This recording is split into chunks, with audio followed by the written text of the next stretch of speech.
Hi everyone, welcome back to River and Rune. Thank you guys for joining me again on the channel. I know it's been quite some time. I actually did take the past 2 months to go back to Puerto Rico to return to be with my family and to center myself, to rest, to really gestate, and to give myself an opportunity to figure out little things here and there and how I want to proceed with the channel, how I want to proceed with a whole bunch of other things. So it's going to be fun. Thank you guys for holding out. Thank you guys for being here, for coming back again. I really do appreciate it, and I really do enjoy sharing my practice with you guys. And I have some fun news. So this Friday will be my new podcast happening. I'm sure it'll be on Spotify and some other channels once I get the hang of that, but I plan to have it released this Friday, and then Sundays I'm planning to do a guided meditation series for you guys here on YouTube. So please feel free, if you feel called to do that, to join me on Sundays for some guided meditation. I'll be sitting down with you guys and just leading you through a quick little practice that I'd like to share with you guys. Okay? So, what an auspicious time to return. Because apparently today is the super flower blood moon in Sagittarius, which is very powerful.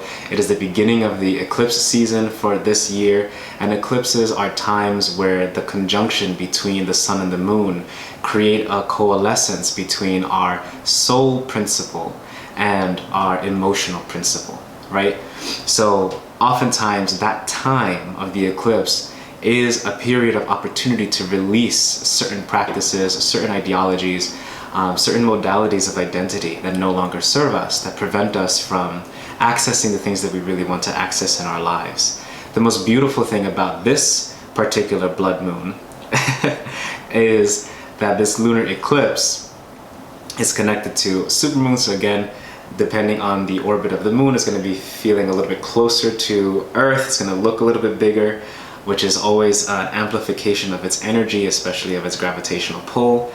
And then on top of that, with its influence in Sagittarius, so for those of you who are into astrology, it may be fun to check out where Sagittarius is in your birth chart to see what it'll activate for you this time around.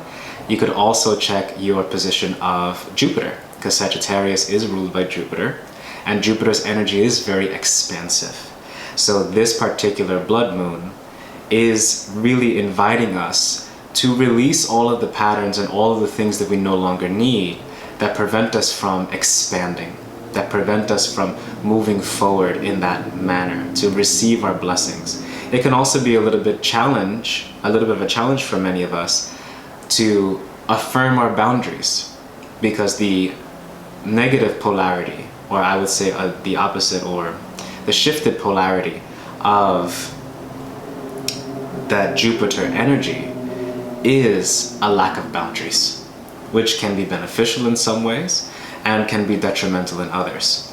So again, there's a lot of energy at play this time around, especially Gemini season. There's just a lot of fun stuff going on. So we're also in the month of Hawthorn. As I know you guys remember, I do like to follow the Celtic calendar in the year. That's a fun little personal practice of mine that I like to share with you guys. And Hawthorn is a powerful tree that's associated with the heart. So again, I see a lot of themes around the heart, expansion of the heart principle, expansion of ourselves, who we are, who we want to be, all that fun stuff. And also the phrase that's associated with this month is, I am fair amongst flowers. So this time is about understanding how beautiful you are, how your body is a manifestation of your soul, and that your soul decided to manifest in this way for a reason. And that reason is to create more beauty in your life and beauty with the people around you. So, keeping that in mind, we'll see what the runes have in store for this week ahead. I'm sure it's going to be fun. Let's find out.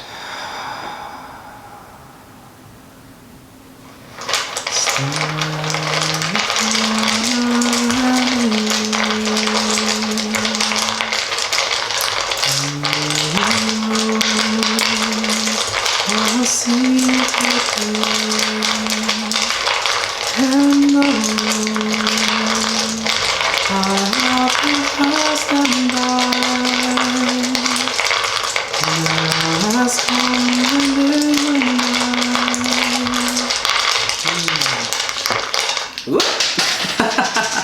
Shall walk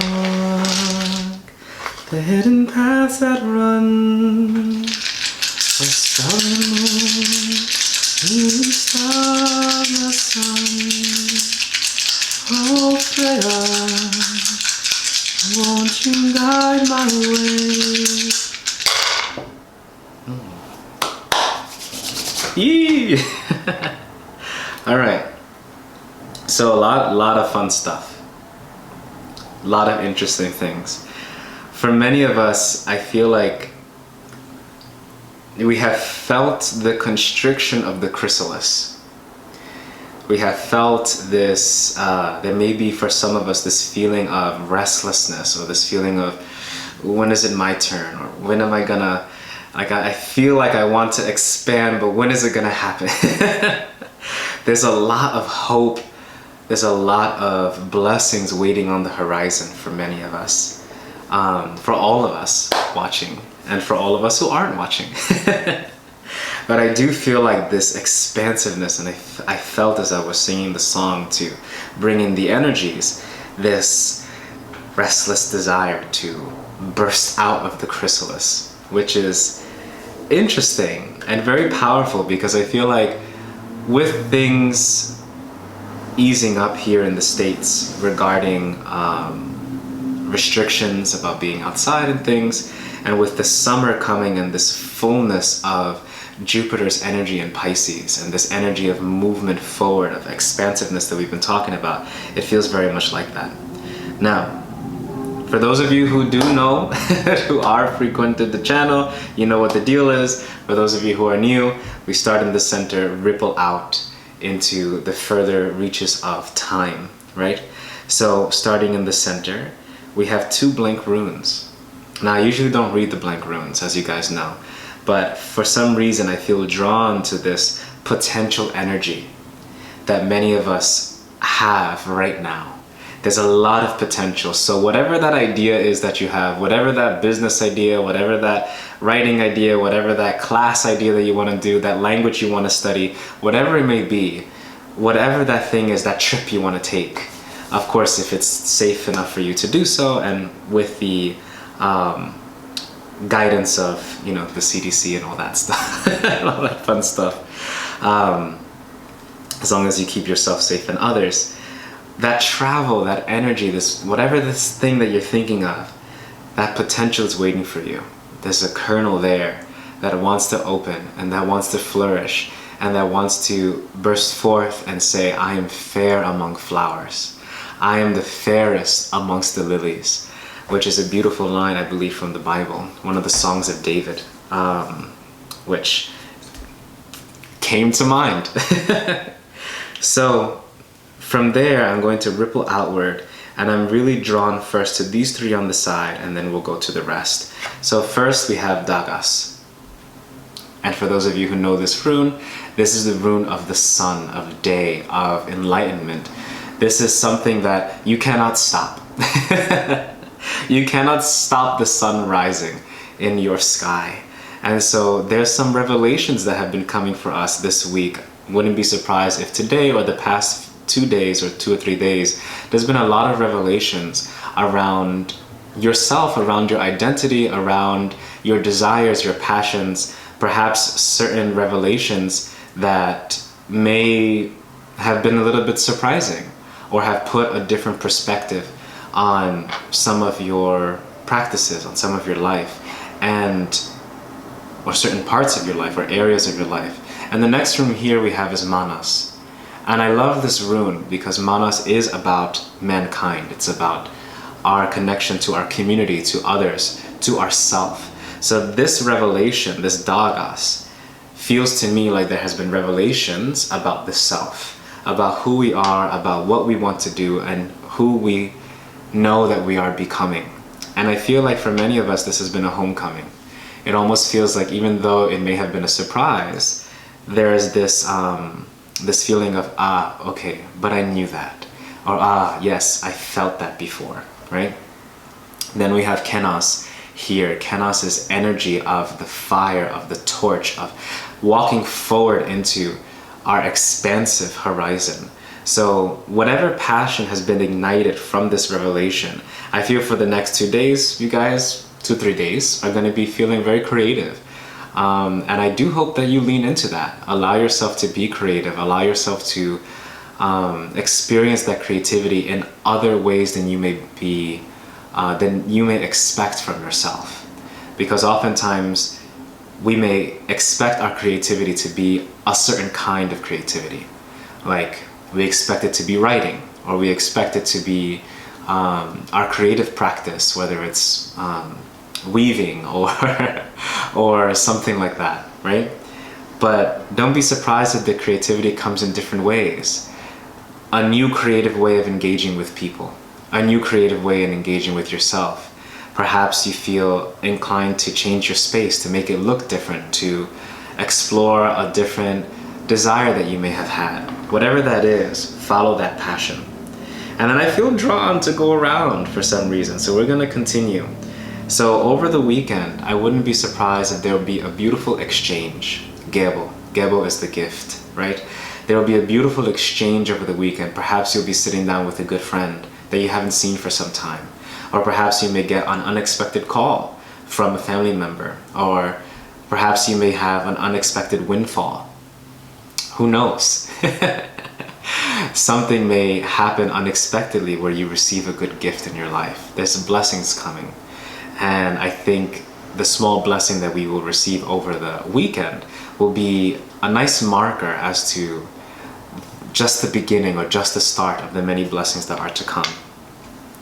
And then later this week, there's this sense of ingwas, this fertility, this grounding, this opportunity to really sit down and connect with oneself, to feel things differently, right? That's what it feels like to me, to feel things a little bit differently, to allow yourself to sink into who you are becoming, who you want to be. Very, very, very, very powerful. So we'll get to the rest in just a second. I'm gonna switch some things up. Thank you guys for your patience. I really appreciate it. My camera only has 15-minute markers. So I noticed I was running up on time. And I said, I think there's a little bit more of the message that wants to be shared. So I decided to give myself some extra cushion time. So back to ingwas, this energy of fertility, this energy of grounding. I wouldn't be surprised if later this week, around Monday into Tuesday, though, after engaging, if you do choose to engage with these creative practices, if you do choose to engage with this new creativity, perhaps you decide to dance when you normally don't feel comfortable dancing, whatever that may be, right? Whatever that new form of creativity is. If you decide to engage with that and you graciously accept the gift that's coming, because of course, oftentimes the difficulty with exchange is not so much the giving, but oftentimes it's the receiving. The trusting someone to offer you something with a pure heart, or to offer you something with good intentions, right? I feel like many of us may have had difficulties in the past, especially when it comes to receiving. So if you allow yourself and take the opportunity to receive, to try these new creative endeavors, I do feel a greater sense of peace. I do feel a greater sense of centeredness coming by the beginning of next week, around Monday. And then I find this curious. We have Thurisaz, but Thurisaz fell in Merkstav. It fell in the reverse position. And for those of you who know, Merkstav just feels like an overextension of the energy, right? It's almost as if it means black staff, as if you burnt the wood, right? So Merkstav's energy is oftentimes an overextension of something, an overextension of that particular energetic principle.